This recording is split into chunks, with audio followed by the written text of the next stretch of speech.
பாஸ்கர் வணக்கம். வணக்கங்கண்ணா. ராட்டை நேயர்கள் அனைவருக்கும் வணக்கம். வணக்கம் ஐயா. எந்த ஊர்ல இருக்கிறீங்க? சேலம் கடந்து வந்துட்டு இருக்கேண்ணா திருவண்ணாமலைக்கு.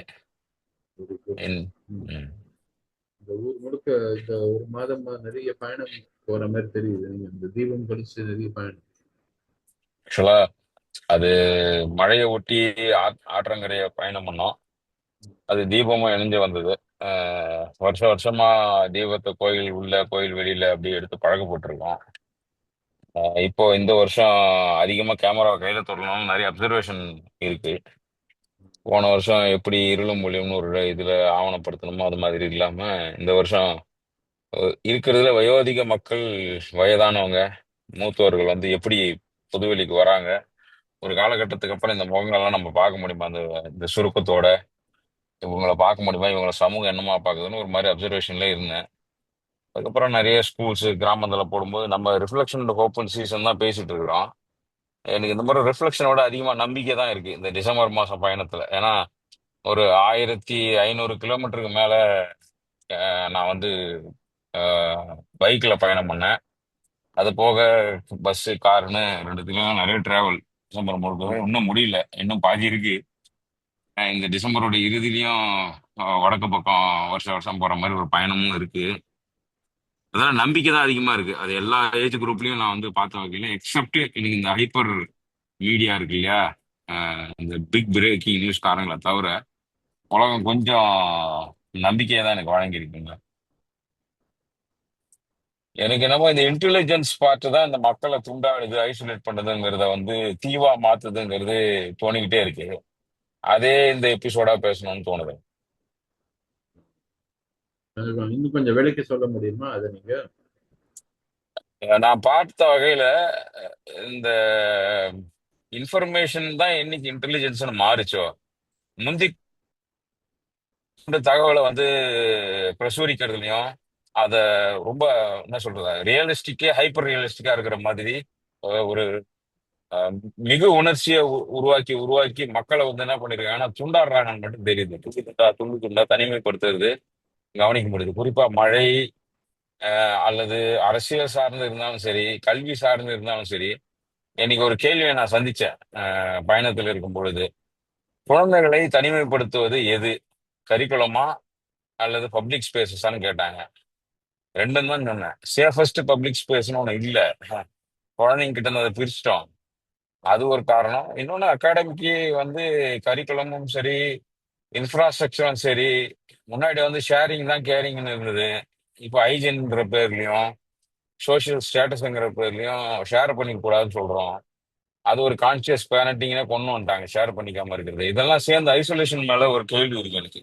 சமூகம் தன்னை தனிமைப்படுத்திக்குது. மோர் கனெக்டட் சமூகமா நம்ம இப்ப சொல்றோம் டெக்னாலஜி வைஸ். ஆனா அதிக தனிமை, உளவியலாளர்களுடைய இன்ஃப்ளூயன்ஸ் பாத்தீங்கன்னா அதிகமா இருக்கு. இந்த தனிமைக்காகவும் தூக்கத்துக்காகவும் நிம்மதிக்காகவும் தொடர்ச்சியா இயங்குறதுக்கான ஆற்றலுக்காகவும் உளவியலாளர்களுடைய வீச்சு ரொம்ப பெருசா இருக்கிறது பார்க்கும் பொழுது மனிதன் கூட்டமா இருக்கானே தவிர ஆனா அவன் தனித்தனி உலகத்துல வாழறான். அந்த கூட்டம் என்பது குழுவாகவோ குழுமமாகவோ இயங்கக்கூடிய மனநிலை கடை. அது ஒரு நிறைய பேர் வராங்க, ஃபிளாஷ் மாப் மாதிரி வந்து கலைஞ்சிடுறாங்க. இதெல்லாம் சேர்ந்துதான் எனக்கு ஒரு கேள்வியா இருக்கு. நான் இந்த டிசம்பர் பயணம் 2024 வந்து முழுக்க நம்ம சொல்ல நினைச்சோம். இந்த டிசம்பர்ல வந்து ஒரு பக்கம் ஹோப்னு பாக்குறது எதனாக்கா, மக்களுடைய புரிதலும் அவர்களுடைய அறிவும். எனக்கு கேள்வின்னு பாத்தீங்கன்னாக்கா இந்த ஊடகம், கல்வி நிலையங்கள், அகாடமிக்கு, இன்டலெக்ட்ஸ்னு சொல்லக்கூடியவங்க, இவங்க எல்லாரும் சேர்ந்து இந்த மக்களை தனிமையா வச்சுக்கிறது தான் இவங்களுக்கு பலன்னு தோணுது. இந்த ஸ்கிரீன் டைமா இருக்கலாம், நியூஸோடைய கன்சம்ஷனா இருக்கலாம், மெட்டீரியல் கன்சம்ஷனா இருக்கலாம், இல்ல நாலேஜே வெறும் கன்சியூமரா வச்சுக்கலாம். இது எல்லாமே இது வந்து என்னுடைய ரிஃப்ளெக்ஷனா இருக்கணும். இதே இந்த ஒரு எபிசோடு முழுக்க பேசணும்னு தான் தோணுது. நீங்க இப்ப இந்த கேள்வி ஒண்ணு சொன்னீங்க இல்லையா பாஸ்கர்? ஆமா. அந்த கேள்விக்கான விடையில இருந்தே நமக்கு எது ஐசோலேட் பண்ணுது அப்படின்றது ஒரு முக்கியமான கேள்வி. ம், ம், ஐசோலேட் பண்றது ம், எப்படியெல்லாம் வந்து ஒரு மக்கள் நாலேஜ்ல இருந்து ஐசோலேட் பண்றது. நீங்க ஒரு அதுக்கு உங்களோட விடை வந்து கொஞ்சம் எனக்கு சொல்ல முடியுமா? அங்க இருந்து நம்ம தூங்குறது சரியா இருக்கும். ஒரு ஒரு மக்களுடைய 2, 3 எடுத்துக்காட்டோட சொன்னீங்கன்னா இன்னும் பெட்டரா இருக்கும். ஏன்னா சில சமயங்கள்ல நாம அப்ஸ்ட்ராக்டா பேசிட்டு இருக்க ஒரு ஃபீல் இருக்கு. அதனால ஆமா. இல்ல ஒரு உதாரணமாவே சொல்லலாம்னா முந்தி கொண்டு தகவலை தருவதுதான் இன்னைக்கு இன்டெலிஜென்ஸ் நினைச்சுக்கிறாங்க. ஒரு விஷயத்த யார் முன்னாடி சொல்றாங்க, முன்னாடி சொல்றவங்களுக்கு தான் வியூஸ் போகுது, முன்னாடி சொல்றவங்களுக்கு தான் ஃபீட்பேக் வருது, முன்னாடி சொல்றவங்க தான் பிசினஸ் வருதுன்னு நினைக்கிறாங்க. இப்போ தகவலே அறிவு இல்லைன்னு நம்ம சொல்லுகிறோம். இன்ஃபர்மேஷன் வந்து உங்களுக்கு வந்து அறிவா இல்ல, தரவுகளை வந்து அறிவா நம்பின காலம்லாம் போச்சு அப்படின்னு அந்த உலகத்துல நம்ம இருக்கிறோம். ஆனா அந்த தரவுகளை முந்தி கொண்டு சொல்வதில் வந்து யார் இருக்கிறாங்கங்கிறது தன்னை ஒரு எக்ஸ்க்ளூசிவ் ஆட்களாக, தன்னை ஒரு ஒரு உயர்ந்த மனிதர்களாக காட்டிக்கிறதுக்கு வேகம் இன்னைக்கு ஒரு துணையா இருக்கு. அந்த வேகத்தை துணையா வச்சுக்கும் பொழுது மக்களை வந்து ரொம்ப தனியா தனியா வச்சுக்க அவங்களால முடியுது. அந்த என்ன சொல்றது, அஹ், உம், தனித்தனியா இருக்கும் பொழுதுதான் அவர்களுடைய கன்சம்ஷனை கூட்ட முடியுது. இப்போ வீட்டுக்கு ஒரு ஃபோன் அப்படின்னும் பொழுது என்ன பண்ணிட முடியும்? ஒவ்வொருத்தர் 5 நிமிஷம் 10 நிமிஷம் யூஸ் பண்ணாதான் முடியும். ஒரு ஒரு லேண்ட்லைன் இருக்கும் பொழுது இவ்வளவு ஃபோன் நம்ம பேசல. ஆனா டெக்னாலஜி பூம் நம்ம குறை சொல்ல முடியும். ஆனா இப்போ ஒரு தனி மனிதனை எவ்வளவு நேரம் அவனுடைய பார்வையை ஸ்கிரீன்ல வச்சிருக்கணுங்கிறது தான் இன்னைக்கு நியூஸோட வேலையா இருக்கு. அவ்வளவும் பொய் தகவல். இந்த முறை வந்து மழையை மட்டும் வச்சு சொன்னாலே அவ்வளவு பொய் தகவல். அப்படியே புதுசா சொல்ற மாதிரி சொல்றது. கிளைமேட்டை பத்தி புரிதல் கிடையாது, கிளைமேட் சேஞ்ச் பத்தி புரிதல் இல்ல. அஹ் என்ன சொல்றது, முதல்வரும் சொல்லிட்டாரு, அஹ் கனிமொழி சொன்னாங்க, மாநில வானிலை மையத்தினுடைய தலைவரும் சொல்றாரு போதுமான அளவுக்கு கருவிகள் இல்ல அப்படின்னு சொன்னா கூட இந்த ஊடகங்கள் முந்தி முந்தி ஏதோ ஒண்ணு சொல்ல ட்ரை பண்ணிட்டே இருக்கு. அந்த இந்த ட்ரை பண்றதுல வந்து அதிகமா மக்கள் பீதி அடையிறது ஒரு பக்கம் இருந்தாலும் மழையவே வெறுக்க ஆரம்பிச்சிட்டாங்க உங்களால. மழை அப்படின்னாலே ஒரு ஒரு பாதகமான ஒரு சூழலை தான் உருவாக்கும். மழையால எந்த விதமான சாதகமும் கிடையாது, நன்மையும் கிடையாதுங்கிற அளவுக்கு மாத்தினாங்க இல்லையா? இதை அறிவுன்னு நம்ப ஆரம்பிச்சிட்டாங்க இப்ப ஜனங்க. அதாவது மழைக்கு எதிராக பேசுவதை அறிவுன்னு நம்ப ஆரம்பிச்சிட்டாங்க. ஆனா மக்கள் அப்படி இல்லை. மழை வேணுமே, உங்களுக்கு பயிர் வச்சிருக்காங்க. டிராபிக்கல் ரீஜியனுடைய அட்வான்டேஜே நமக்கு எதானாலும் மழை பெய்யுது பெய்யல, ஆல்மோஸ்ட் 12 மாசமும் நமக்கு கிடைக்கிற சூரியனும் இந்த சுழற்சியும் வேற எங்கேயும் கிடைக்க மாட்டேங்கிறதால தான் இப்போ டிராபிக்கல் சப் டிராபிக்கல் இருக்கு. இந்த புரிதல் வந்து மக்களுக்கு இந்த மாதிரி பேர் இல்லைன்னா கூட தெரியுது. முப்போக்கன்னு சொல்றதோ, பருவத்தை வச்சு பட்டத்தை வச்சு கணிக்கிறதோ இதெல்லாம் இருக்கு. இவர்களை பீதி அடைய வைக்கிறது, பருவம் பொய்த்து போச்சு, பட்டம் பொய்த்து போச்சு, இனிமே ஒண்ணும் கிடையாதுன்னு ஒரு பக்கம் பீதி அடைய வைக்கிறது. அல்லது அஹ், அவ்வளவுதான், இப்போ இன்னைக்கு ஒண்ணும் கிடையாது. நீங்க ஸ்விக்கி, சொமேட்டோ, செப்டோ இதெல்லாம் பாத்தீங்கன்னா அவங்க வந்து தனியா வெதர் ஸ்டேஷனை வச்சுக்கிட்டு ஆய்வு பண்ணி எப்படா மழை வரும், எப்போ வந்து ஹார்டிங்ல மக்களை பிடிச்சி தள்ளுறான்னு ஒரு பேனிக் பையை உருவாக்குறது கூட நகரத்துல நடக்குது. கிராமத்துல பேனிக் பையை உருவாக்க முடியல, ஆனா பேனிக்கை உருவாக்குறாங்க. ஒரு அச்சத்தையும் ஒரு இதையும் உருவாக்கி அந்த மக்களை மழையை வெறுக்க வைக்கிற அளவுக்கு இது இருக்கு இல்லையா? இதை வந்து அறிவனே நம்புது ஊடகமும். சில என்ன சொல்றது, அஹ், அஹ், வ- ஒரு மாதிரி மக்களுடைய லைவ்லிஹுட்டை புரியாத வெறும் டெக்னாலஜியை புரிஞ்ச நபர்கள் பேசும் பொழுது அது என்ன சொல்றது, வானிலையை கணிக்கிறவங்களா இருக்கலாம், ஊடகத்துல இருக்கலாம், அல்லது அரசியல் விமர்சகர்களா இருக்கலாம். அவங்களுக்கு மக்களுடைய வாழ்வாதாரம் புரியாம இந்த மக்களுடைய வாழ்க்கையை வெறும் இந்த தொழில்நுட்பமாகவும் வெறும் தலை எண்ணிக்கையாவும் பார்க்கும் பொழுது தானே இந்த ஐசோலேஷன் கூடிக்கிட்டே போறதான்னு நினைக்கிறேன். ஒவ்வொரு ஊரும் ஒரு ஒரு மாதிரி இருக்கு. இப்போ இந்த இந்த மழையவே நான் வந்து தூத்துக்குடியில பெஞ்ச போன வருஷம் மழையும் இப்போ வடக்கு மாவட்டங்கள்ல பெஞ்ச இந்த வருஷம் மழையும் வச்சு பார்க்கும் பொழுதே தெரியுது. தூத்துக்குடியில கழிமுகங்களை கவனிக்கும் பொழுது உங்களுக்கு கழிமுகத்துல மட்டும்தான் அடைப்பு இருந்தது. ஆனா இந்த முறை மழை பெய்யும் பொழுது கடலூர், விழுப்புரம் மாவட்டம் எல்லாமே ஃப்ளட்டு. இந்த ஃப்ளட்டுக்கும் கழிமுகத்துக்கும் சம்மந்தம் இல்லை. ஆனா ஆற்றின் பாதையவே மறிச்சு நிறைய அரசாங்க கட்டடங்கள் அது இதெல்லாம் இருந்தது. ஆனா தப்பு என்னமோ மக்கள் தான் ஏதோ செவுறு கட்டிட்டாங்க, மக்கள் தான் விவசாய நிலத்தை பாத்தி கட்டிட்டாங்கன்னு அவங்கள நம்ப வைக்கிறதுக்காகவே பண்ற மாதிரி இருக்கு சிலதுலாம். இது என்ன ஆகுதுன்னா ஒருத்தனை கில்ட்டுக்குள்ள தள்ளி ஐசோலேட் பண்ற மாதிரியே இருக்கு. அது இதையும் கவனிக்கப்படுது. வெறும் இன்ஃபர்மேஷனை கொடுக்கறது மட்டும் இல்லாம அஹ், என்ன சொல்றது, மேட்டு நிலங்கள்ல வாழக்கூடிய விவசாயிகள் தண்ணியை வந்து மறிச்சாங்க, இல்ல தண்ணியை திறந்து விட்டாங்க, அப்படியான போக்கெல்லாம் பேச்செல்லாம் இங்க இருந்தது. இது என்ன ஆகுதுன்னா, எய்தர் தங்களை ஒரு அறிவார்ந்த சமூகமா காட்டி ஒரு சமூகத்தை தனிமைப்படுத்துது, இல்லைன்னா நீங்க செய்யக்கூடிய விஷயங்கள் தவறு, உங்களுக்கு இருக்கிற அறிவு தவறுன்னு சொல்லி அவங்களை ஐசோலேட்டடா மாத்துறது. இது வந்து பொது வெளிக்கா இருக்கு. இதுவே கல்வி நிலையங்கள் ஆராய்ச்சிலாம் எப்படி இருக்குன்னு பார்த்தோம்னா, பேப்பர்ல வேலை செய்யறவங்க பெரிய அறிவாளியாகும், 30 வருஷம் நான் பண்ணியிருக்கேன், 15 வருஷம் நான் பண்ணியிருக்கேன், 5 வருஷம் டேட்டா இருக்கு, என்கிட்ட டேப்லர் காலம் இருக்கு அப்படின்னு சொல்றாங்க. ஆனா அது எல்லாமே சாம்பிள் டேட்டாவா இருக்கு. சாம்பிள் டேட்டான்றது நமக்கு வந்து களத்துல, குறிப்பா இந்த விவசாயம் சார்ந்தோ, மழை சார்ந்தோ, அல்லது வானிலை சார்ந்தோ சாம்பிள் டேட்டாலாம் வந்து நம்ம வச்சு வேலை செய்ய முடியாது. இது வந்து ஒரு எக்ஸ்பொனென்ஷியல் ஃபார்முலா, அது வேலை செய்ய மாட்டேங்குது. திருவண்ணாமலையில அடியண்ணாமலைக்கும் திருவண்ணாமலைக்கும் 7 கிலோமீட்டர் தூரம். அடியண்ணாமலையில பெய்யுற மழை திருவண்ணாமலைக்கு இல்ல. நம்ம ஒட்டுமொத்தமா திருவண்ணாமலை மாவட்டத்துக்கு 40 சென்டிமீட்டர் மழைன்னு சொன்னாக்கா, திருவண்ணாமலை மாவட்டத்துல இன்னும் 10% கூட நிறையாத நீர்நிலைகள் இருக்கு. முழுசுமா நிறைஞ்சு கோடி போய் வீடுலாம் இடிஞ்சு விழுந்த ஆஹ், சின்ன சின்ன தாலுக்காவும் இருக்கு. ஆஹ், குறிப்பா வடக்கு பக்கம் போலூர், இந்த பக்கம் போகும்போது சேதம் கம்மி. அவர்களே ஒத்துக்கிட்டாங்க, ஃபார்மர்ஸ் நாங்க நேரடியா சந்திக்கும் போது. இதுவே நீங்க வந்து இந்த பக்கம் தெற்க வந்தீங்கன்னாக்கா, திருவண்ணைநல்லூர்ல, திருக்கோயிலூர், விழுப்புரம், கடலூர் பக்கம் வந்தீங்கன்னா, அந்த பெல்ட்லலாம் வந்து சேதம் அதிகம். ஆனா நியூஸ்லயோ அல்லது ஆஹ், அரசியல்வாதிகளோ பேசும்போது ஒட்டுமொத்தமாக திருவண்ணாமலைய அப்படியே புறக்கணிச்சுட்டு ஆவரேஜ் பண்ணும்போது ஒன்னாயிடுது இல்ல. 40ம் 10 ஆவரேஜ் பண்ணா உங்களுக்கு நடுவுல வந்து 25 22 ஆயிடுது இல்லையா. அப்போ அதனால பாதிப்பு குறைவான மாவட்டமாக வந்துருது. அதே போலதான் விழுப்புரம் மாவட்டத்துல செஞ்சியில நிறைய மழை பெஞ்சிருக்கு. சில இடங்கள்ல அவ்வளவு மழை இல்லை. அப்போ இவங்க ஜெனரலைஸ் பண்ற இன்டெலிஜென்ஸ்ன்றது எப்பவுமே மக்களுக்கானதா இருந்தது இல்லை. டேப்லர் காலத்துல இருக்கிறது மக்களுக்கானதா இல்லைங்கிறது தான் பாக்குறேன் நான். இந்த ஐசோலேஷனுக்கு பின்னாடி இருக்கிற ஒரு அல்காரிதம் மாதிரி இது வேலை செய்யுது. இப்போ ஒண்ணு நீங்க சரியில்லைன்னு சொல்லிடுறது, இன்னொன்னு நாங்க தான் சரின்னு சொல்றது. நாங்க தான் சொல்றதோட நாங்க மட்டும்தான் சரி அப்படின்னு சொல்றது, இது ரெண்டுமே மக்களை அந்நியப்படுத்துறதை தான் பாக்குறேன்.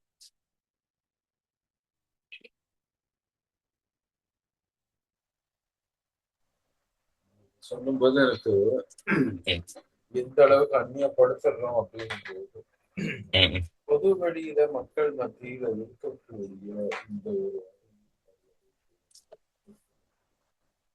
அண்டர்ஸ்டாண்டிங் ஒன்று இருக்குது.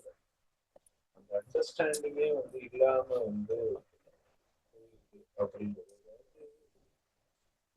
எல்லா ஊர்கள்லயுமே வந்து இந்த ஒரு புரிதல் நிச்சயமா இருக்கு. நமக்கு வந்து ஏன்னா ரெண்டு விஷயம் நான் இதை பார்க்கும்போது எப்படி தோணுதுன்னா, ஒண்ணு வந்து இதுக்கு முன்னாடி நமக்கு வந்து இந்த முறை நான் இதுக்கு முன்னாடி இல்லாத அளவு தொலைக்காட்சி பார்த்துட்டு இருக்கேன். அதனால அதனாலயோ என்னமோ எனக்கு வந்து அந்த ஃபர்ஸ்ட் டைம் நான் வந்து முதல் முறையாக அஹ், எந்த அளவுக்கு தொலைக்காட்சிகள் வந்து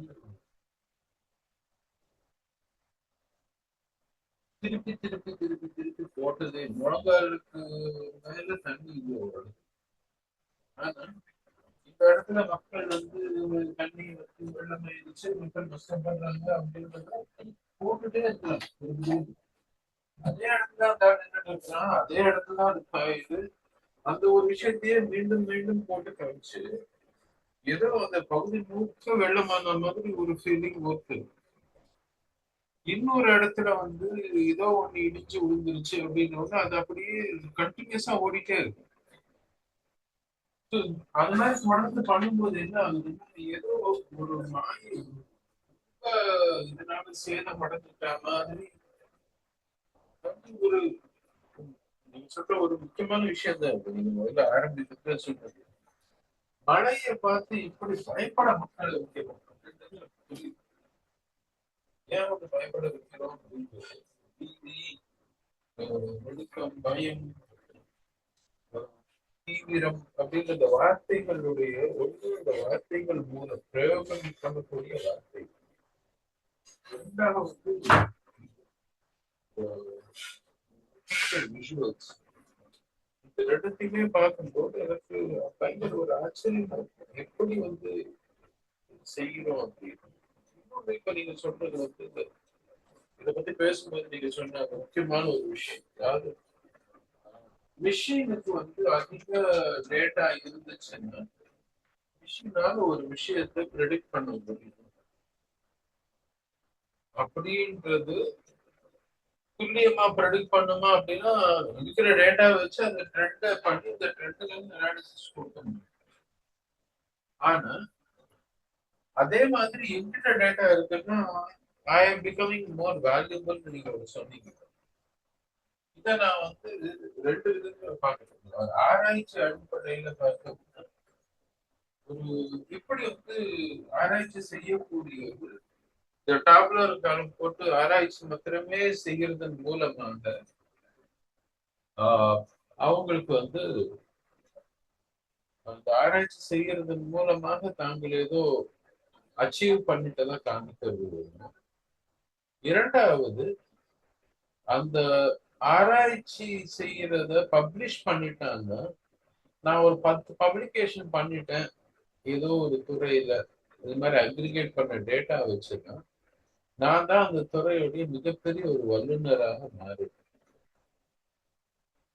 அப்போ எளிய மக்கள் கிட்ட இருந்து அந்த நாலேஜ்ன்றது இல்லாம பட்டியல் போட்டு யாரு டேட்டாவை கலெக்ட் பண்ணி கொலேட் பண்ணி காமிக்கிறாங்களோ அந்த கொலேட் பண்ண டேட்டா வச்சுட்டு இருக்கிற ஆளுதான் வந்து எக்ஸ்பர்ட்டா மாறும்போது மக்கள் மத்தியில் இருக்கக்கூடிய ஒரு அறிவு சார்ந்த ஒரு மக்கள், ஒரு கம்யூனிட்டியாக இருந்த மக்கள் வந்து அதுல இருந்து விடுபட்டு அந்த மக்களுக்கு மத்தியில இருக்கக்கூடிய பிரச்சனைகளுக்கே வந்து எங்கேயோ இருக்கக்கூடிய இன்னொரு ஆள் எக்ஸ்பர்ட்டா மாறுறாருல்ல. அவர் எங்க மாறுறாரு பாத்தீங்கன்னா, அதாவது ரெண்டு விதத்துல பாக்குறேன். எக்ஸ்பர்டீஸ் வந்து நீங்க மக்கள் மத்தியில இருக்கக்கூடிய விஷயங்களை இன்னமும் துல்லியமாக நீங்க கவனிச்சு சொல்லும் போது உண்மையிலேயே வந்து ஒரு பிரச்சனையை பிரதிபலிக்கக்கூடிய ஒரு வல்லுநரா நீங்க மாறுறீங்க. பல பேர் வந்து நாங்க இருக்கக்கூடிய சூழல்ல என்னால இதை வந்து தெளிவாக சொல்ல முடியாத மக்கள் இருக்கும்போது அதை அவங்க கிட்ட செவிசாய்ச்சி கேட்டு அதை மாத்திரமே இன்னும் துல்லியமாக சொல்லக்கூடியதாக இருக்கிறது ஒரு விதம். இன்னொரு விதம் என்ன பாக்குறேன்னா, இது மாதிரி அக்ரிகேட்டட் டேட்டா வச்சு எக்ஸ்போர்ட் மாறி அந்த அக்ரிகேட்டட் டேட்டா வச்சு எக்ஸ்பர்ட்டா மாறக்கூடிய மக்கள் தான் வந்து இந்த ஐசோலேஷனுக்கான ஒரு காரணமா நீங்க முதல்ல எடுத்தோம்னு சொன்னீங்க இல்லையா? எப்படி வந்து மக்களுடைய அந்த அறிவுசார் சமூகமா இருக்கக்கூடிய மக்கள் வந்து நமக்கு கல்வின்றது வந்து, ஏன்னா நம்ம கல்வி நிறுவனங்கள் எல்லாத்துலயும் என்ன சொல்றோம்னா ஒரு எக்ஸ்பர்ட்டை கூப்பிட்டு வந்து பேச வைக்கணும் நாங்க அப்படின்னும் போது ஒரு பிராக்டிஷனரையோ அல்லது நீண்ட நாளாக ஒரு இடத்துல இருக்கக்கூடிய ஒரு மனிதரையோ கூப்பிட்டு வந்து நம்ம பேச வைக்கிறது, பிராக்டிஸ் பண்றவர். அதுக்கு பதிலாக நாம் என்ன செய்யறோம்னா இந்த பட்டியல் போட்டு யார வந்து இதை பத்தி பேசி தெரியுதோ அவரை கூப்பிட்டு வந்து பேச வைக்கிறது. அவர் வந்து எனக்கு ஒரு முறை ஒரு அக்கடமிஷன் ஒருத்தர் ஒரு விஷயம் சொன்னார், ஸ்காலர் ஒருத்தர் சொன்னார், சார் நாங்க எங்களுடைய பெஸ்ட் ஒர்க் வந்து 30-35 வயசுக்குள்ள பண்ணிடுவோம் சார். 35 வயசுக்குள்ள ஓடி ஆடி எங்க வந்து ஒரு பெரிய ஒரு ரிசர்ச் ஒன்று எழுதிடுவோம்,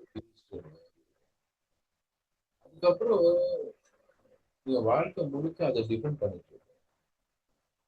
அதுதான் ஸ்காலர், பெரும்பாலான ஸ்காலர்களுடைய வாழ்க்கை அப்படின்னு சார். எக்ஸ்பர்ட் நாங்க அப்படிதான் ஆகிறோம். எனக்கு ரொம்ப அது ஒரு நேர்மையான மனுஷன்றதுனால அதை எனக்கு சொன்னதாக இருக்கிறேன்.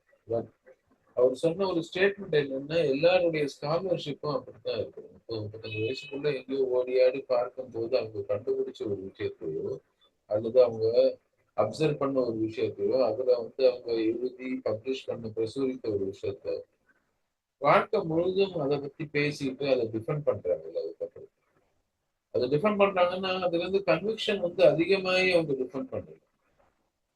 தங்களை வந்து அதனோட அடையாளப்படுத்திக்கிறாங்க. அதை பத்தி தங்களோட அடையாளப்படுத்திட்டாங்க. இப்போ உதாரணத்துக்கு நான் சொன்னேன், இப்போ போன எபிசோட் முதல் எபிசோட்ல பேசும் போஸ்ட் அக்ரிமெண்ட் சொசைட்டி. இப்போ போஸ்ட் அக்ரேரியன் சொசைட்டின்ற ஒரு கான்செப்டை நீங்க வந்து எழுதிட்டீங்க. உங்களுடைய ஒரு 35 வயசுல 40 வயசுல நீங்க அதை பத்தி எழுதிட்டீங்க. நீங்க 65 வயசு ஆகுற வரைக்கும் நீங்க வந்து அதை வந்து டிஃபெண்ட் பண்ணிட்டே போனீங்கன்னு வச்சுக்கோங்க. அப்போ 65 வயசுல அது ரெலவெண்டா இல்லையா, அது வந்து தேவையா மக்களுக்கு இல்லையான்றதை தாண்டி உங்களுடைய அடையாளமா அது மாறி இருக்கு. அங்கதான் அது பிரச்சனை வரும். அது மாதிரி ஸ்காலர்ஷிப் நிறைய இடங்கள் என்ன ஆகுதுன்னா, இப்ப நீங்க சொல்ற மாதிரி இந்த அட்டவணை போட்டு கொடுக்கக்கூடிய நம்பர்ஸ் கொடுக்கறவங்களை வந்து எக்ஸ்பர்ட்டா நம்ம பார்க்கும்போது மக்கள் கிட்ட இருக்கக்கூடிய இந்த பீப்புள்ஸ் நாலேஜ்ல இருந்து ஒரு விலகி போயிட்டே இருக்கிறவங்க அப்படின்றது அகாடமியால இருக்கக்கூடிய ஒரு லக்குனாவை பார்க்கறது. இது வந்து ஒரு ஒரு நாட் ஜஸ்ட் இது அதுல வந்து ஏன் அப்படி நடக்குது அப்படின்னு பார்த்தாலும் அகாடமிக்கலயே இருக்கக்கூடிய ஒரு சில பல பிரச்சனைகள் இருக்கு. உதாரணத்துக்கு ஒரு அகாடமிக் இதுல வந்து என்ன சொல்றாங்கன்னா, நீங்க எவ்வளவு சைட்டேஷன் கொடுக்குறீங்க அப்படின்றத பத்தி சொல்றேன். சில வருடங்களுக்கு முன்னாடி ஒரு அகாடமிக் இன்ஸ்டிடியூஷனுடைய ஒரு ஜேர்னல் வந்து ஒரு முக்கியமான ஒரு தருணத்துல அவங்க எடுத்துட்டு வந்த ஒரு ஸ்பெஷல் எடிஷன் ஒரு ஜேர்னல் எடுத்துட்டு வந்தாங்க. அதுக்கு வந்து அந்த எடிஷனை மாத்திரம் அந்த ஒரு பர்டிகுலர் இஷ்யூ மாத்திரம் நீங்க எடிட் பண்றீங்களா, எங்களுடைய ஆண்டர் எடிட்டரா வந்து நீங்க எடிட் பண்ணுங்க அப்படின்னு சரின்னு சொல்லி நான் ஒத்துட்டு அந்த ஜேர்னலுடைய எடிட்டராக நான் இருக்கேன். அந்த ஒரு பர்டிகுலர் இஷ்யூ அதுல நிறைய பேர் முக்கியமான நபர்களை வந்து நான் எழுத சொல்லி போயிட்டு எல்லாருமே எழுதுனாங்க கட்டுரை. அதுல நான் கேட்டிருந்த வந்து முக்கியமான நபர் வந்து நான் பேசின இதுக்கு முன்னாடியே பேசியிருக்கோம் நினைக்கிறேன். மீனாட்சி இருக்காங்க, தூதுவர் மீனாட்சி எழுத சொல்லி. அவங்க பிராக்டிஷனர். பல பிலாசபர்ஸ் கல்வியை பத்தி பேசுறது, பல பேர் கல்வியை பத்தி போதிக்கிறது, இப்படி இருந்தா மாற்று கல்வி நல்லா இருக்கும்னு இருந்துச்சுன்னா அதை பத்தி அவங்க வந்து நேரடியாக அனுபவ ரீதியில அவங்க வந்து அவங்களோட அனுபவத்தை எழுதினாங்க. ஆனா இந்த அகாடமிக் ஜேர்னல் அப்படின்றதுனால ஒரு இது வந்துச்சு. அவங்க வந்து எந்த விதமான மேற்கோளும் கொடுக்கல, சைட்டேஷனே இல்லை, அவங்களுக்கு ரெஃபரன்சஸ் இல்லை, சைட்டேஷன் இல்லை. ஒரு அகாடமிக் ஜேர்னல்ல சைட்டேஷனே இல்லாம எப்படிங்க எழுதுறது அப்படின்னு அவங்க கேட்டாங்க. நான் சொன்னேன், அவங்களுக்கு யாரை வந்து மேற்கோள் காட்டுவாங்க, அவங்க அனுபவ ரீதியில பேசுறாங்க, அவங்களுடைய அனுபவத்தை பகிர்ந்துக்கிறாங்க. அவங்களுடைய அனுபவத்தை பகிர்ந்துக்கிறது அவங்களுக்கு யாரை வந்து ரெஃபரன்ஸ் கொடுக்கணும், அவங்க யாரை பத்தி இந்த இந்த மாதிரி கான்செப்ட் வந்து அவங்க சைட்டேஷன். ஆனா அகாடமிக் ஜேர்னல் எல்லாத்துலயும் நீங்க எவ்வளவு சைட்டேஷன் கொடுக்குறீங்கன்றத வச்சுதான் உங்களுடைய அகாடமிக் ஜேர்னல் வந்து உங்களுடைய பேப்பரையே வந்து அவங்க எவாலுவேட் பண்றாங்க. இந்த பழைய மாவு புளிச்ச மாவுக்கு இருக்கிற மரியாதை தான் இது. இருக்கிறதே சொல்றது அது மட்டும்தான் அகாடமிக்கா இருக்காது தவிர புது சிந்தனை. இப்போ நீங்க ஒரு நம்ம நிறைய முறை பேசியிருக்கோம். சிந்திக்கிறதே ஒரு அறிவு அப்படிங்கிறது தான். உங்களுக்குள்ள இருந்து வரக்கூடிய சிந்தனைய ஒரு ஒரு வகையான கற்றல் அல்லது ஒரு வகையான கற்பித்தல் அப்படின்னு ஒரு மரபு இருக்கிறதா நம்ம சொல்லியிருக்கோம். ஒரு மனிதன் சிந்திக்கிறான் அப்படிங்கிறது சிந்திக்கிறத தவிர்த்துட்டு மேனிப்புலேஷன் அறிவுன்னு நினைச்சுக்கிறாங்க இப்போ. வெவ்வேறு தரவுகளை வெவ்வேறு மாதிரி ரீஷஃபிள் பண்ணி எழுதணும், அதை வந்து கோட் பண்ணணும். யாரோ ஒருத்தர் சொன்னதுக்கு நம்ம ஜவாப்தாரியா இருந்தது வாழ்க்கை முழுக்க இருக்கணும். சொன்னதை திருப்பி சொல்ற கிளிப்புள்ள மாதிரி இருக்கணும். அந்த ரவீந்திரநாத் தாகூர் கதை தான் ஞாபகத்துக்கு வருது. ஒரு கிளிக்கு பேப்பரா ஊட்டி கொள்ளுவாங்க. அதுதான் எனக்கு நம்ம இந்த அதை இன்டெலிஜென்ஸ் நினைக்கிறது ரொம்ப அபத்தமா தான் பாக்குறேன். அதுதான் நினைவு வருது. நீங்க இப்ப இந்த அந்த மேகசின் பத்தி சொல்லும் பொழுது யாராவது சொன்னதை சொல்றது அறிவு அப்படின்னு நம்ம நினைச்சுக்கிறோம். அப்ப சுயமா சிந்திக்கிறதுங்கிறதோ ஒவ்வொருத்தருக்குள்ளேயும் அவர்களுக்கான என்ன சொல்றது இன்ஸ்டிங்க்டே மதிக்க மாட்டாங்கிறது தான். இந்த அந்த இன்ஸ்டிங்க்ட அறிவா நினைக்கிறது இல்ல. இன்னைக்கு பெரும்பாலுமான இயற்கை சார்ந்து இயங்கும் பொழுது அது மரமோ யானையோ எறும்போ அது பெரும்பாலும் இன்ஸ்டிங்க்ட்ல வேலை செஞ்சு தான் அது உயிரோட இருக்கு. அது எவால்வ் ஆயிருக்கு. இந்த நேச்சுரல் இயற்பியல் இயல்பிலேயே நடந்த இந்த பரிணாமம் என்பது இன்ஸ்டிங்க்ட் வழியா தான் நடந்திருக்கிறது தவிர மனிதன் உட்பட அடுத்தவன் சொன்னதை ஞாபகம் வச்சுக்கிறதுனால இந்த எவல்யூஷன் சிந்தனை மரபோ அறிவு விரிவடைஞ்சதோ நடந்ததா வரலாற்றிலே இல்லை. ஆனா அதை தான் செய்யணும்னு இன்னைக்கு தீர்மானிக்கிறாங்க. அதை நீங்க சொல்லும்போது ஞாபகம் வருது. அதாவது நீங்க நேரடியாக பார்க்கக்கூடிய விஷயங்களை அப்படியே நீங்க எழுதுங்க.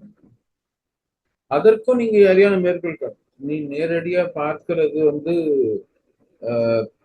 நீ எப்படி எந்த பார்வையில அவங்கள பார்க்கிற, ஆஹ் அந்த பார்வையில வந்து நீ இதான கண்ணாடி போட்டு பார்க்குறியா, கண்ணாடி எல்லாம் பார்க்குறியா, அது மாதிரி நீங்க மெத்தடாலஜில இருந்து ஆரம்பிக்கிறாங்க. ஸ்டடி மெத்தடாலஜின்னு ஒன்று சொல்லி ஆகணும். அது வந்து அறிவியல் ரீதியாக ஒரு விஷயத்த நீங்க வந்து அறிவு எக்ஸாமின் பண்றீங்க அப்படின்னா அது சரி. ஆனா ஹியூமானிட்டிஸ்ல அதை எப்படி பண்ணணும்? ரொம்ப நாள் முன்னாடி கிளாட் அல்வாரிஸ் கிளாட் அல்வாரிஸ் பத்தி நிறைய பேசியிருக்கேன். ஆந்த்ரோபாலஜியை பத்தி பேசும்போது ஒரு சொல்றாரு, anthropology is study of black and brown person by white man. அதாவது மேற்கத்திய நாடுகள் வந்து ஆப்பிரிக்கா, ஆசியா மற்றும் தென் அமெரிக்கா நாடு மக்களை வந்து ஸ்டடி பண்றதுக்காக உருவாக்குன ஒரு சயின்ஸ் தான் ஆந்த்ரோபாலஜி அப்படின்ற மாதிரி. ஸோ அந்த ஆந்த்ரோபாலஜி மாதிரி விஷயங்கள் வந்து இதுமே அது ஒரு ஆண்ட்ரோபாலஜி தான். ஆண்களை பத்தி தான் படிக்கிறாங்க. ஆமா, அது வந்து முழுக்க முழுக்க வந்து ஸோ வார்டு சர்ச்சில்னு ஒரு நேட்டிவ் அமெரிக்கன் ஆள் ஒருத்தர் என்ன பண்ணாரு, ரிவர்ஸ் ஆந்த்ரோபாலஜின்னு ஒண்ணு ஆரம்பிச்சாரு. அவர் என்ன பண்ணாரு, ஒயிட் ஸ்டடீஸ் அப்படின்னு போட்டாரு அதுக்கு டைட்டில். ஒயிட் ஸ்டடீஸ்னா நாங்க வந்து மற்ற நிறத்தை சேர்ந்தவர்கள் வந்து நாங்க வெள்ளைக்காரன நாங்க எங்களுடைய இதுல இருந்து படிக்கிறோம். ரெட்டின்னு ஒருத்தர் நம்ம ஊர் திருப்பதி யூனிவர்சிட்டியில இருந்தாரு. அவர் வந்து நெதர்லாண்ட்ஸ்ல படிச்சுட்டு வந்தாரு. அவர் வந்து டேன்ஸ் ஆர் லைக் தட் அப்படின்னு சொல்லி டானிஷ் மக்களை பத்தி எழுதினார். அங்க போய் அவர் வந்து ரிசர்ச் பண்ணதுனால இவங்க இப்படிதான் அப்படின்னு சொல்லிட்டு நம்மளுடைய உலக, அதாவது வேர்ல்டு வியூல இருந்து அவங்கள பத்தி அது இவர் சொல்லுவாரு, நம்ம ரவீந்திர சர்மா சொல்லுவாரு. முதல்ல வெள்ளைக்காரன் வந்து இங்க வந்தப்போ, தென்னிந்தியா பக்கம்லாம் வந்தப்போ அங்கிருந்து வர்றவன் வந்து ரொம்ப இந்த ஃபேர் ஸ்கின்னு சொல்றோம் இல்லையா, அவனை பார்க்கும்போது நம்ம இங்க இருந்த மக்கள் வந்து அவனுக்கு ஏதோ வியாதின்னு நினைச்சாங்க. வியாதினாலதான் அவங்க ஸ்கின் கலர் இப்படி ஆயிருச்சு. எப்படி வெள்ளைக்காரன் வந்து இங்க இருக்கிறவனை எப்படி பார்த்தாங்க, அதே மாதிரி இங்க இருக்கிறவங்க வந்து அங்கிருந்து வெளியில இருந்து வந்த ஒரு ஆளை முதல்ல பார்க்கும்போது, ஏன்னா நமக்கு தெரியாது இல்ல அவனுடைய தோலுடைய நிறம் வந்து வேற கலர்ல இருக்கும். ஏன்னா அவனுடைய சீதோஷ்ண நிலை வேற மாதிரி அங்க அப்படி இருக்கிறதுக்கு வாய்ப்பு இருக்கு, நமக்கு தெரியாது. அதனால இங்க இருக்கிறவங்க அது மாதிரி ஆச்சுன்னா வியாதி இருக்கவங்க தான் அது மாதிரி ஆகும். அதனால அவனுக்கு வியாதி அப்படின்னு சொல்லுவாங்க. நம்ம இங்க இருக்கக்கூடிய பழங்குடி மக்களுக்கு மத்தியில இன்னமும் அது மாதிரி சில பேர் வந்து கதைகள் இருக்குது. வெளியில இருந்து ஒரு ஆள் வியாதியோட வந்தான்னா வந்து ரொம்ப வெள்ளத்தோளோட வருவான் அப்படின்ற மாதிரி கதைகள் எல்லாம் இருக்குது அப்படின்னு சொல்லுவோம். அது மாதிரி நாம வந்து இங்க உள்ள கோட்பாடுகளை வச்சோ, இங்க மக்கள் மத்தியில இருக்கக்கூடிய அறிவுசார் உலகத்தை எப்படி பார்க்கிறோம் அப்படின்றத வச்சோ, அல்லது இங்க இருக்கக்கூடிய அறத்தை வச்சோ வந்து நம்ம வெளியில இருந்து வரக்கூடிய விஷயத்த புரிஞ்சுக்கவோ இது செய்வோம் முயற்சி பண்ணல. அது வந்து ஒரு விதத்துல மிகப்பெரிய ஒரு சாபமாக இன்னைக்கு நமக்கு தெரியுது. ஏன்னா நம்ம இன்னைக்கு தொழில்நுட்பத்தை மாத்திரமே மையமாக வச்சு இப்ப நம்ம பேசக்கூடிய பல விஷயங்கள் வந்து தொழில்நுட்பத்துல இருந்து தான் வருது. இப்ப நீங்க சொன்னீங்க இல்லையா, டேட்டா அக்ரிகேஷன் ஆஸ் நாலேஜ் வந்து தொழில்நுட்பத்தினால வந்தது. டேட்டா அக்ரிகேஷன் தான் நாலேஜ்ன்றது தான் இப்ப நீங்க சொல்றதுக்கு நேர் கான்ட்ராஸ்ட் அதுதான்.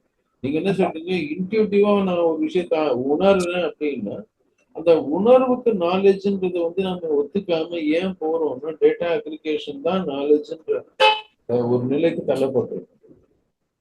அப்போ யார்கிட்ட அதிகமா அக்ரிகேட்டட் டேட்டா இருக்குதோ அவருதான் உலகத்திலேயே சிறந்த அறிவாளி அப்படின்னா அப்போ லைப்ரரி தான் அறிவாளி, அதுலதான் எல்லாமே இருக்குது. அப்போ கூகுள் அறிவாளி அப்படின்னு கடைசியாக எங்க வந்து நிற்கும்னா கூகுளும் அமேசானும் அறிவாளின்னு சொல்ற நிலைமைக்கு நம்ம வந்து தள்ளப்பட்டோம். ஆனா உண்மை நிலை அது கிடையாது. உண்மை நிலை நமக்கு தெரிஞ்சது வந்து, பட் இன்னைக்கு அதனாலதான் எனக்கு இன்னொரு விஷயம் நீங்க சொல்லும்போது தோணுச்சு. ம். யூனிவர்சிட்டிஸும் அகாடமியாவும் காலேஜும் இன்னைக்கு சிந்திக்கக்கூடிய இளைஞர்களையோ மாணவர்களையோ தக்க வைக்க முடியாம கஷ்டப்பட்டு இருக்கிறது இதனாலதான் இருக்கும். ஏன்னா ஆக்சுவலா உண்மையிலேயே சிந்திக்கக்கூடிய மாணவர்கள் வெறுக்கிறாங்க, கல்லூரியே வெறுக்கிறாங்க. மாணவர்கள் அளவுக்கு கல்லூரியோ ஆசிரியர்களோ எவால்வ் ஆகலமா. ம். மாணவர்கள் எவால்வ் ஆகிட்டே இருக்கிறாங்க. நான் அது அது ஸ்கூல்ஸா இருக்கலாம், காலேஜ், ரிசர்ச் அகாடமிக் எதா வேணா இருக்கலாம். ஆஹ் இது ரொம்ப ஹார்ஷா இருந்தாலும் இந்த உண்மையை சொல்றேன். கல்வி நிலையங்களும் ஆசிரியர்களும் கிணற்று தவளையா மாறின்னு வராங்க. மாணவர்கள் கடல்ல நீச்சல் வச்சுருக்கிறாங்க. அதனால அவங்களுடைய தைரியமும் அவர்கள் இந்த சமூகத்தை அணுகிற விதமும் இவங்க சோசியல் செக்யூரிட்டிங்கிற பேர்ல கிணத்து தவளையா இருக்கிறதுல இவங்க என்ன நினைக்கிறாங்க, இதுதான் உலகம் நினைக்கிறாங்க. அந்த ரிங்கு தான் உலகம், இதை தாண்டி நீங்க போனீங்கன்னா வாழ முடியாதுங்கிறது கட்டாயப்படுத்துறாங்க. இவங்க கடல்ல நீச்சல் அடிச்சுட்டு வந்தா இவங்களால கிணத்துலயும் இருக்க முடியும், ஏரியிலயும் இருக்க முடியும், குளத்துலயும் இருக்க முடியும். நீங்க சொல்றது 100க்கு 100 கல்லூரிகள்ல பள்ளிகளே நடக்குது. பள்ளிகளுக்கு அந்த பள்ளி மாணவர்களுக்கு ஒரு வருஷத்துக்கு இவங்க உருவாக்கக்கூடிய சிலபஸ அவன் ஒரு நாள் 2 நாள்ல முடிச்சிடுறான். மீதி இருக்கிற 200 நாள என்ன பண்றதுன்னு இவங்களுக்கு தெரியல. இவங்க இவங்க அது கிண்டர் கார்டனா இருக்கலாம், மிடில் ஸ்கூலா இருக்கலாம், ஹையர் செகண்டரியா இருக்கலாம். அவன் ரொம்ப ஈஸியா அதை கடந்து போயிடுறான். இன்னைக்கு புத்தகங்கள் இன்னொரு விஷயத்த நான் கவனிக்கிறேன் நீங்க சொல்லும் பொழுது. என்னுடைய வயசுல நான் பள்ளி பருவத்துல இருந்து புத்தகம் வாங்கிட்டு இருக்கிறேன். ஒரு மாதத்துக்கு 100 200 ரூபாய்க்கு புத்தகம் வாங்கினா எனக்கு அது ஒரு பெரிய நான் லைப்ரரி உருவாக்கிட்ட சந்தோஷத்துல இருப்பேன். இன்னைக்கு புத்தகத்தின் விலையும் கூடி இருக்கு, 1000 2000 கூடி இருக்கு. ஆனா மாணவர்கள் வாங்கி வாட்சின்னு தான் இருக்கிறாங்க. இன்னொன்னு இந்த எப்படி இன்டர்நெட்ல ஒரு புரட்சி இருக்கோ அதே மாதிரி இந்த காப்பி லெஃப்ட் சொசைட்டி அவங்க வந்துன்னு இருக்கிறாங்க. தான் படிக்கக்கூடிய விஷயங்களை அதிகமா ஆர்கைவ் பண்றது மாணவர்கள் தான். அது ரிசர்ச் ஸ்காலரா இருக்கலாம், யாரா வேணா இருக்கலாம், அதை ஷேர் பண்ற விதமா இருக்கலாம். நம்ம கிட்ட ஒரு புத்தகம் வந்தாக்கா அதை ஷேர் பண்றதுன்றது 100ல 2 பேர் 3 பேர் பண்ணிக்கிட்டாலே பெரிய விஷயம். மத்தவங்க எல்லாம் அதை இன்டெலக்ட் ப்ராப்பர்ட்டி ரைட்டா பாக்குறாங்க புக்கை, அதாவது வாங்குறதே. ஆனா இன்னைக்கு இருக்கக்கூடிய மாணவர்கள் அவங்க ஷேர் பண்ணிக்கிற விதமும் அதை அவங்க கன்வெர்ட் பண்றதும் பார்த்தாக்க ஆச்சரியமா இருக்கு. இதுக்கெல்லாம் அவங்களால தனக்கு தெரிஞ்ச ஒரு சிறு தகவலை கூட தக்க வச்சுக்கிட்டு அதை காசா மாத்தக்கூடிய யுக்திய போன ஜெனரேஷனும் அதுக்கு முன்னாடி ஜெனரேஷனும் இருந்திருக்கு. ஆனா இந்த ஜெனரேஷன் பசங்க எப்படி இருக்காங்கன்னா, தனக்கு எத்தனை பெரிய இந்த இந்த வெறும் ஔவையார் அதியமான் கதையோட நம்ம நின்னுட்டோம் ஷேரிங்ல. ஆனா இன்னைக்கு பசங்க ஷேர் பண்ண நினைக்கிறாங்க. அகாடமிக்கும் கரிக்குலமும் இன்ஃப்ராஸ்ட்ரக்சர் இன்ஸ்டிடியூஷன்ஸ்லாம் அவங்க ஷேரிங்க தடுக்குது. உனக்கு தெரிந்த விஷயத்தை உன்னோட வச்சுக்கினாதான் நீ ஷைன் ஆக முடியும், நீ சக்சஸ் ஆக முடியும்னு அத கல்வி நிலையங்கள் சொல்லும் போதுதான் இவர்கள் அதுல இருந்து வெளியேறணும்னு நினைக்கிறாங்க. இவங்க இன்னும் நிறைய ஷேர் பண்ணணும்னு நினைக்கிறாங்க. அது அகாடமிக்கா இருக்கலாம், அது எக்ஸ்ட்ரா கரிக்குலரா இருக்கலாம். தன்னோட நிறைய பேர் இணைச்சிக்க மாணவர்கள் தயாரா இருக்கிறாங்க. யாரையும் இணைய விடாம இதுவும் இந்த ஐசோலேஷன்ல வர்றதால தான் இதையும் பேசுறேன். எவ்வளவு தனிமையா மாணவர்களை வச்சிருக்காங்களோ அவ்வளவு சக்சஸ்ஃபுல் மாணவர்களை உருவாக்குறதாக ஆசிரியர்கள் நம்புறாங்க. இது மிகப்பெரிய அவலம் அகாடமிக்ல இருக்குது. நீங்க சொல்லும் போது எனக்கு 2 விஷயம் சமீபத்துல நான் 2மே பார்த்த விஷயம், அதனால சொல்றேன். ஒண்ணு, இன்று வரக்கூடிய இளம் தலைமுறை ஆஹ், ஆய்வாளர்கள், ரிசர்ச்சர்ஸ் இருக்காங்க இல்லையா இந்தியாவுல, அவங்கள பெரும்பாலானவர்கள், நியர்லி 60% மேலானவர்கள், அதாவது முதல் முறை 2வது முறை ரிசர்ச் பப்ளிஷ் பண்றாங்க இல்லையா, அவங்க எல்லாருமே ஓபன் ஆக்சஸ்ல பப்ளிஷ் பண்றதாக சமீபத்துல ஒரு கட்டுரை ஒன்று படிச்சேன். ஆமா. இந்திய ஆஹ், அதாவது இளம் தலைமுறை ஆய்வாளர்கள் மத்தியில ஓபன் ஆக்சஸ் பப்ளிகேஷனுக்கான இது பயங்கரமா கூடிட்டே வருது அப்படின்னு ஒரு கட்டுரை ஒண்ணு வாசிச்சேன். அதுலதான் இந்த பர்சன்டேஜும் பார்த்தேன். ரொம்ப ஆச்சரியமா இருந்துச்சு. இது நீங்க இப்ப சொல்லும் போது அது எனக்கு நினைவு வந்தது. எந்த அளவுக்கு அடுத்த தலைமுறை இதை தாண்டி போறாங்க அப்படின்றதுக்கான ஒரு உதாரணம். ம். அதே சமயம் யூனிவர்சிட்டியை பார்க்கும்போது இப்ப இருக்கக்கூடிய அந்த ரேட்டிங் இருக்கு இல்லையா, காலேஜோ யூனிவர்சிட்டியோ ரேட்டிங் அரசாங்கம் என்ன சொல்லுதுன்னா, நீங்க எவ்வளவு இன்டெலெக்சுவல் ப்ராப்பர்ட்டி இது வச்சிருக்கீங்களோ அதுக்கேத்த மாதிரி உங்களுடைய ரேட்டிங் அதிகமாகும் அப்படின்னு சொல்றோம். அதாவது நீங்க காப்பி ரைட் அதிகம் பண்ணி ஜேர்னல்ல பப்ளிஷ் பண்றது, பியர் ரிவ்யூ ஜேர்னல்ல பப்ளிஷ் பண்றது, அல்லது அந்த பியர் ரிவ்யூ ஜேர்னல் வந்து இப்ப சமீபத்துல பாத்தீங்கன்னா இந்திய அரசாங்கம் என்ன சொல்லிருச்சு, ஏறத்தாழ $20 மில்லியன் கொடுத்து உலகத்தில் இருக்கக்கூடிய அந்த கேட் கீப்பர்னு சொல்லக்கூடிய ரிசர்ச் கேட் அது மாதிரி எல்லாம் பல ஆன்லைன் அகடமிக் ஜேர்னல்ல வந்து ஒரு கேட் கீப்பராக இருக்கக்கூடிய பல நிறுவனங்களோட ஒரு ஒப்பந்தம் போட்டு இந்திய அரசாங்கம் என்ன பண்ணிருக்கு, அரசாங்கமே பே பண்ணி லைசன்ஸ் வாங்கியிருக்கு. அந்த லைசன்ஸை வச்சு என்ன பண்ணுது, இந்தியாவில் இருக்கக்கூடிய எல்லா பல்கலைக்கழகங்களுக்கும் அந்த லைசன்ஸ் கொடுக்குது. நீங்க இனிமே இதுல பிரசுரம் பண்ணுங்கன்னு சொல்லுது. அப்படின்னா என்ன அர்த்தம்னா, இந்திய அரசாங்கமே இந்திய ஆய்வாளர்களை லைசன்ஸ், அதாவது இந்த பேமெண்ட் பேவால் இருக்கக்கூடிய ரிசர்ச் கேட் மாதிரி இந்த மாதிரி இருக்கக்கூடிய பேவால் இருக்கக்கூடிய தளங்கள்ல நீங்க பப்ளிஷ் பண்ணுங்க அப்படின்னு என்கரேஜ் பண்ணுது. அதே சமயம் இளம் ஆய்வாளர்கள் அதை வேண்டாம்னு ஓப்பன் ஆக்சஸ்க்கு போயிட்டு இருக்கிறாங்க. ஸோ இது ரெண்டுத்துக்கும் இருக்கக்கூடிய அந்த முரண் இருக்குல்ல, எனக்கு ரொம்ப ஆச்சரியமா இருக்கு. இது ரெண்டுத்தையும் வந்து இது ரெண்டுமே வந்து கடந்த ஒரு மாதத்துக்குள்ள நான் படிச்ச விஷயங்கள் ரெண்டு, ஒரு மாதம் 2 மாதத்துக்குள்ள.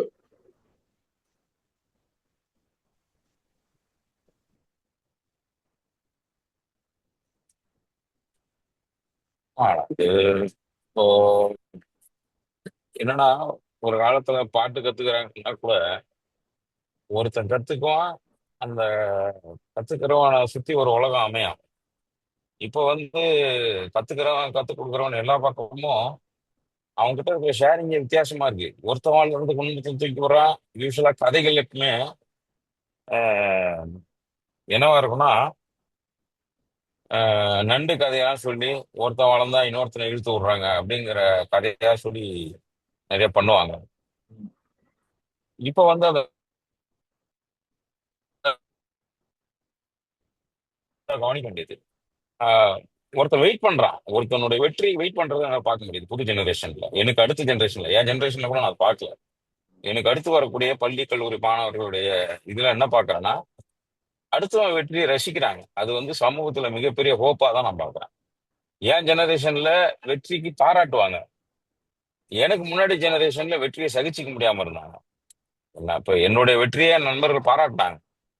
இப்ப இருக்கிற ஜெனரேஷன் கூட இருக்கிறவனுடைய வெற்றிக்காக காத்திருக்கிறாங்க. இதெல்லாம் ஒரு உளவியல் சிக்கலா இவங்க மாத்தி வராங்க. உனக்கு பழைக்க தெரியல, உனக்கு வாழ தெரியல, நீ தோத்துருவ, இந்த ரேஸ்ல உன்னால ஜெயிக்க முடியாது அப்படிங்கிற மாதிரி ஒரு உளவியல் சிக்கலா இவங்க மாத்துறாங்க. ஆனா அது ஆக்சுவலா ஒரு நல்ல சமூகம், ஒரு என்ன சொல்றது, அஹ், ஒரு டெமோக்ரட்டைஸ் ஆன சமூகம், மக்களை நேசிக்கக்கூடிய சமூகமாக இளைஞர்கள் இருக்கிறாங்க. இவர்களுடைய ஆடை அலங்காரம் இவங்களுக்கு பிடிக்கலங்கிறதுக்காக அவங்களை இருக்கிறது, வேகமா இந்த இளைஞர்கள் கத்துக்கிறது இந்த பெரியவங்களுக்கு பிடிக்கலன்னு கூட சில நேரம் தோணுது. இதெல்லாமே நம்ம இந்த ஐசோலேஷன்ல கவனிக்க வேண்டியதா இருக்கு. ஒரு வேகமாக சீராக சிந்திக்கக்கூடிய இளைஞர்களை மூத்தவர்களால ஏத்துக்க முடியலையோ, வெகு சிலரால, ஒரு சிலர் தான் ஏத்துக்கிறாங்க, பெரும்பாலான மக்களால ஏத்துக்க முடியல.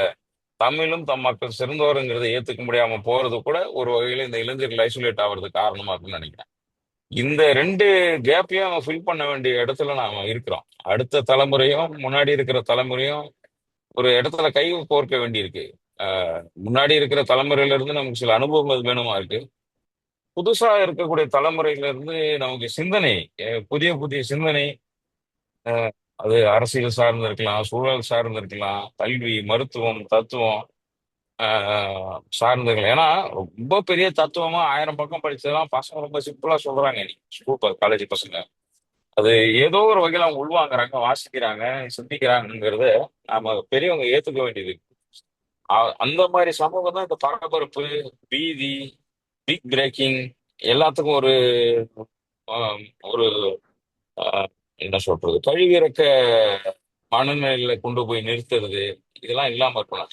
இதெல்லாம் என்னுடைய ஹோப்பாவும் இருக்கு. இந்த புது ஜெனரேஷன் மேல இருக்கக்கூடிய ஹோப்பாவே பாக்குறேன் நான். நிச்சயமா. ம். நான் வந்து ரொம்ப ஹோப்ஃபுல்லா இருக்கிறது ஒரு முக்கிய ரீசன் என்னன்னா, முந்தைய ஜெனரேஷன் வந்து ஒரு ஃபேசினேஷன் ஃபார் நாலேஜ் இருந்துச்சு. அதை பார்த்து நான் ஃபேசினேட் ஆகுறேன். அதை பார்த்து நான், அதாவது ஒரு வார்த்தை ஒன்று சொன்னீங்க, அது பிரயோகப்படுத்தி ஒரு விஷயத்தை பார்த்து பெருமைப்படுறது. வடிவமைப்பு பெருமிதம் மாதிரியா? மனசுல அது வடிவமைப்பு நீங்க சொல்லியிருக்கிற வார்த்தை நீங்க முன்னாடி பண்ணிருக்கீங்க. ஆர்கிடெக்சரல் ஈகோன்னு சொல்லுவோம். அது ஒரு தலைமுறை அதை பார்த்து அப்படியே நாங்க இது பண்ணிட்டோம் இல்ல பண்ணிட்டோம். இன்றைய தலைமுறை இப்ப வரக்கூடிய தலைமுறை நான் என்ன பாக்குறேன்னா, சரி அந்த எந்த விதத்துல பயனுள்ளதாக இருக்கும், பயனுள்ளதாக இருக்கும்னா எல்லாருக்கும் பயனுள்ளதாக இருக்கும், எல்லாருக்கும் பயனுள்ளதாக இருக்கும்னா பயன்படுத்திட்டு போயிட்டே இருக்கணும். அவங்க எல்லா நாலேஜையும் இந்த ஒரு புள்ளியில வச்சு ஆய்வு பண்றாங்க. பயனுள்ளதாக இருக்கும்னா எல்லாருக்கும் பயனுள்ளதாக இருக்கும். அந்த கேள்வி வந்ததுன்னா ஆட்டோமேட்டிக்கா, ஏன்னா எக்ஸ்க்ளூசிவிட்டி ஆஃப் நாலேஜ் தானே பிகினிங் ஆஃப் டிஸ்கிரிமினேஷன் தான். பிகினிங் ஆஃப் டிஸ்கிரிமினேஷன் தான் எக்ஸ்க்ளூசிவ்னஸ். ஆமா, டிஸ்கிரிமினேஷனுடைய துவக்கம் அதுதான். இன்ஃபேக்ட் இவர் டி.எம். கிருஷ்ணாவுடைய மியூசிக் இந்த தடவை அந்த எம்.எஸ். சுப்பலட்சுமி பேர்ல ஒரு அவார்டு கொடுத்தாங்க இப்போ 4 நாட்களுக்கு முன்னாடி. அருமையான ஒரு ஸ்பீச் அவர். நான் முழுக்க அந்த டெக்ஸ்ட் வாசிச்சேன். அவர் ஒரு முக்கியமான சொல் ஒன்று பயன்படுத்துறாரு. அவர் எக்ஸ்க்ளூசிவிட்டி ஆஃப் நாலேஜுக்கு இன்க்ளூசிவ் கிடையாது. இன்க்ளூசிவ்னு சொன்னாலே நீங்க யாரு இன்னொருத்தர் இன்க்ளூட் பண்றது. அப்ப அது ஒரு பேட்ரனைசிங் அண்ட் ஒரு கான்டெசன்டிங் ஒன்று வந்துருந்தது. அதை தாண்டி நாம போகணும் அப்படின்னா நான் எக்ஸ்க்ளூசிவிட்டி அப்படின்றது வரணும் அப்படிங்கிறது. நான் எக்ஸ்க்ளூஷன் தான் முக்கியம்.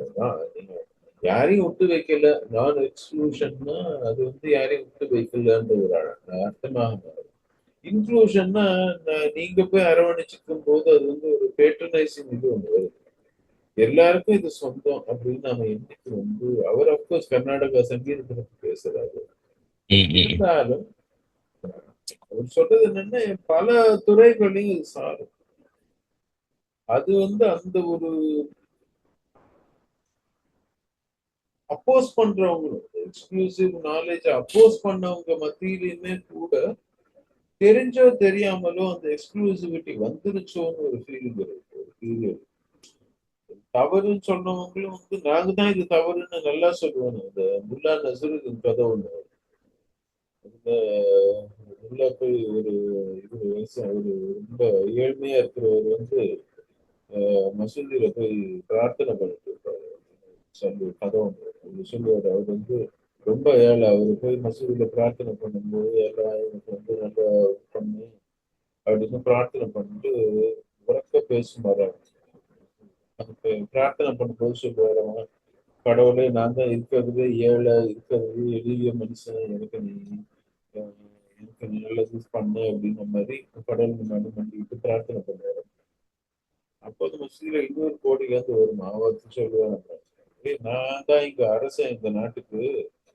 கடவுள் முன்னாடி இருக்கிறதுலே ஏழை நான் தான், இருக்கிறதுலே எளிய மனுஷன் சொல்றதுக்கு முதல் உரிமை எனக்கு தான் இருக்கு அப்படின்னு. இன்னைக்கு யார் விக்டிம் அப்படின்னு பேசுறதுலதான் நிறைய நமக்கு அந்த பிரச்சனை வர்றதுக்கு முக்கிய காரணம் இந்த எக்ஸ்க்ளூசிவிட்டில இருந்து தோங்கி வர்றதுதான் எல்லாம். எப்படி சொல்ல ஆரம்பிச்சாங்க, நாலேஜ்ல இருக்கக்கூடிய மிகப்பெரிய அந்த ஒரு சர்ச்சையாக இருந்தது இந்த எக்ஸ்க்ளூசிவிட்டி. இந்திய தலைமுறையில் அடுத்த தலைமுறை அதை தாண்டிட்டாங்க, அதை விட்டு அடுத்த தளத்துக்கு மூவ் ஆயிட்டாங்கன்றத பல நேரங்கள்ல அந்த நாம 2 தலைமுறையும் பார்க்கிறோம். 2 தலைமுறையிலையும் நம்ம மரியாதை கொடுக்கக்கூடிய பல விஷயங்களை பார்க்கும்போது அது ரெண்டுத்தையும் எப்படி ரிகன்சைல் பண்ணணும்.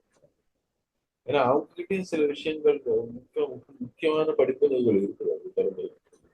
இருந்தாலும் ஒரு எக்ஸ்க்ளூசிவ் ஜோன்ல இருக்கிறாங்க. அவங்க அந்த எக்ஸ்க்ளூசிவிட்டி தவறுன்னு சொன்னா புரிஞ்சுக்கக்கூடிய நிலைமையில இல்லை. ஹேபிச்சுவலா அதுலயே அவங்க வாழ்ந்துட்டாங்க.